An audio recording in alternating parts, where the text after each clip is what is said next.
জুলাই অভ্যুত্থান দিবসের আরো খবর জানাতে চট্টগ্রাম থেকে যুক্ত হচ্ছেন আমাদের সহকর্মী রুকন উদ্দিন এবং চট্টগ্রাম বিশ্ববিদ্যালয় থেকে আর যুক্ত হবেন আমাদের আরেক সহকর্মী মিজানুর রহমান। শুরুতেই চলে যাচ্ছি রুকনের কাছে। রুকন, আমাদেরকে জানাবেন এই যে দিনব্যাপী তো সব জায়গায় আসলে এই জুলাই গণ অভ্যুত্থান কর্মসূচি চলছে, বর্তমানে চট্টগ্রামে আসলে কি কি কর্মসূচি দেখছেন এবং পরিস্থিতি কি সেখানকার?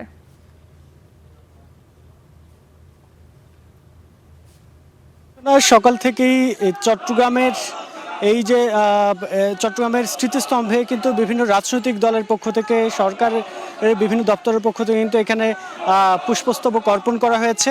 এখন আমরা দেখতে পাচ্ছি যে এনসিপি চট্টগ্রাম মহানগরের পক্ষ থেকে নিশ্চয়ই দেখতে পাচ্ছেন এখানে তারা পুষ্পস্তবক অর্পণ করছেন এবং এখানে তারা একেবারে লালদিঘির ময়দান, অর্থাৎ চট্টগ্রামের যে লালদিঘির ময়দানটি রয়েছে, যেখানে চট্টগ্রামের 5ই আগস্ট অর্থাৎ 24 সালের 5 আগস্ট কিন্তু সেখান থেকেই মিছিল নিয়ে কিন্তু তারা এখানে আসতেন, অর্থাৎ নিউ মার্কেট মোড়ে আসতেন।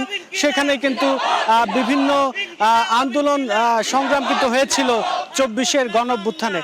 আজ আমরা দেখতে পাচ্ছি যে বিভিন্ন সংগঠনের পক্ষ থেকে এই যে স্মৃতিস্তম্ভটি রয়েছে, অর্থাৎ নিউ মার্কেটের মোড়ের পাশে যে স্মৃতিস্তম্ভটি রয়েছে, জুলাই স্মৃতিস্তম্ভ, সেখানে সকাল থেকেই নানান সংগঠন কিন্তু এখানে ফুল দিয়ে শ্রদ্ধা জানিয়েছেন এবং এখনও এনসিপির পক্ষ থেকে সেই শ্রদ্ধা নিবেদন করছেন।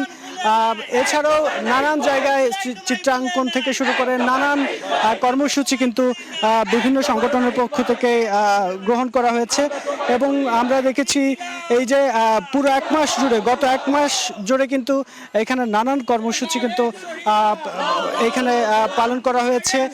চিত্রাঙ্কন, তারপর এখানে গ্রাফিতি অঙ্কন থেকে শুরু করে নানান কর্মসূচি কিন্তু হাতে নেওয়া হয়েছিল।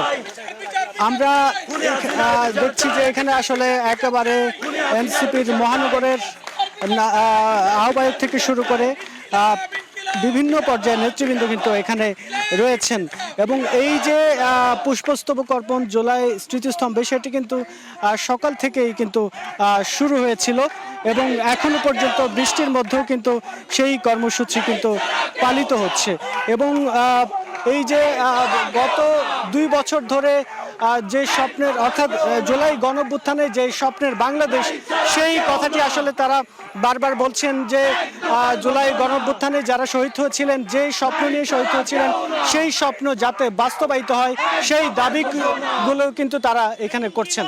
এ ছিল আমার কাছে সবশেষ। রুকন, আপনাকে ধন্যবাদ। দর্শক, এবারে চলে যাবো মিজানের কাছে। মিজান, একটু জানাবেন যে চট্টগ্রাম বিশ্ববিদ্যালয়ে আসলে কি কি আয়োজন রয়েছে এবং সেখানকার বর্তমান পরিস্থিতি কি?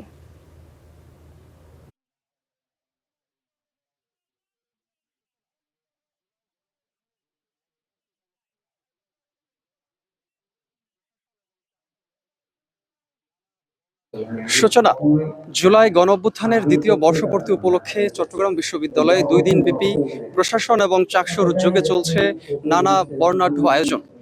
প্রশাসনের উদ্যোগে আজ সকাল 11টায় বিশ্ববিদ্যালয়ের 0 পয়েন্ট থেকে একটি বিজয় র্যালি শুরু করা হয়েছে এবং 12টা থেকে বিশ্ববিদ্যালয়ের সমাজ বিজ্ঞান অনুষদে বিশেষ আলোচনা সভার অনুষ্ঠান হচ্ছে। সেখানে প্রধান অতিথি হিসেবে বক্তব্য রেখেছেন গণপ্রজাতন্ত্রী বাংলাদেশ সরকারের প্রতিমন্ত্রী ব্যারিস্টার মীর মোহাম্মদ হেলাল উদ্দিন বক্তব্য রেখেছেন। সেখানে তিনি জুলাই অভ্যুত্থানের বিভিন্ন বিষয় স্মরণ করেছেন এবং বাংলাদেশকে একসাথে থাকার জন্য সবাইকে আহ্বান জানিয়েছেন। এবং এদিকে চাকসুর উদ্যোগে 2 দিনব্যাপী চলছে কালচারাল ফেস্ট জাগ্রত জুলাই এবং আজকে সেখানে দ্বিতীয় দিন। এর মধ্যে এখানে থাকবে জুলাইয়ের উপর নির্ভর করে জুলাই প্রামাণ্যচিত্র, ডকুমেন্টারি প্রদর্শন, চলচ্চিত্র, গ্রাফিতি এবং আলোকচিত্র, সাংস্কৃতিক সন্ধ্যা থেকে শুরু করে শহীদদের সম্মাননা। আমরা এর মধ্যে যে জুলাইয়ের যে ফেস্ট, এর মধ্যে যে বিশেষ আয়োজন, সেই বিশেষ আয়োজনের মধ্যে থাকছে প্রতীকী আয়নাঘর এবং ফেসিস্ট যে আওয়ামী যে পতিত সরকার ছিল তার হচ্ছে প্রতীকী ফাঁসির মঞ্চ এবং রাজনীতিতে যে বহুল আলোচিত সমালোচিত সাবেক ডিবি প্রধান হারুনের যে ভাতের হোটেল, সেটা এখানে প্রতীকীভাবে দেওয়া হয়েছে। এছাড়া জুলাইয়ের শহীদদের স্মরণে আরো বিভিন্ন প্রতীকী চিত্রকর্ম সেখানে আসলে দেওয়া হয়েছে। আমরা এখন একজন দর্শকের সাথে একটু কথা বলতে চাই। আসলে এই যে এখানে এসে কি দেখলাম, আসলে কেমন? এইখানে জুলাই যে নারকীয় হত্যাযজ্ঞ হয়েছে মূলত সেগুলোর একটা প্রতিচ্ছবি কিন্তু আমরা এই জুলাই ফেস্টে, জাগ্রত জুলাই ফেস্টের মাধ্যমে কিন্তু আমরা দেখতে পাচ্ছি। এবং গতকাল থেকে মোটামুটি এটা আমরা ধন্যবাদ আপনাকে। জুলাইকে নিয়ে জুলাই দ্বিতীয় বর্ষপূর্তি উপলক্ষে চট্টগ্রাম বিশ্ববিদ্যালয়ে 2 দিন ব্যাপী যে নানা আয়োজন চলছে, সেই আয়োজনের এই ছিল সর্বশেষ সূচনা। মিজান, আপনাকে ধন্যবাদ।